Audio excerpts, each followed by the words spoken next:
So now we keep solving some interesting mathematical induction problem.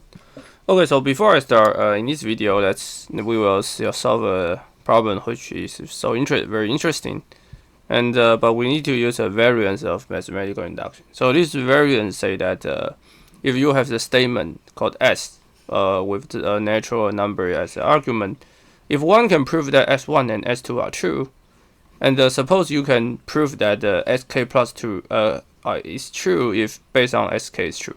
So basically, you first need to show S1 is true and S2 is true, and then you show that you can prove sk plus 2 is true if you suppose sk is true. Then you can prove it's obviously that Sn is true for all n greater or equal to 0.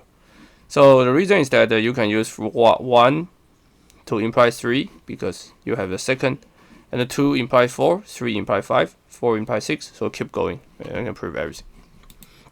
Okay, so this question is that we will see this. This question is that prove that for all natural number n, there exists a distinct integers x, y, z for which square plus y square plus z square is 14 to n.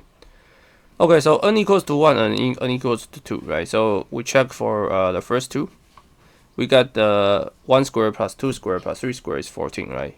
1 plus 4 plus 9, well, trivial, right? And 14 square is 196. Right, so you get you can check that. I mean, you need to spend some time, right? But hopefully you find 4 square plus 6 square plus 12 square. Okay, so from this we need so we have already satisfied this, right? And we need to prove that sk plus 2 is true if sk is true.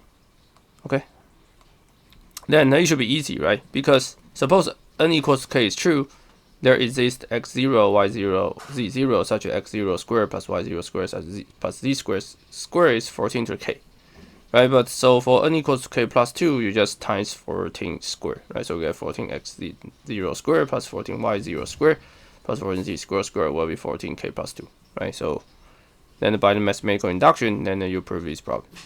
Okay, so this is just a little example of this variance, and I will see you guys in the next mathematical induction video.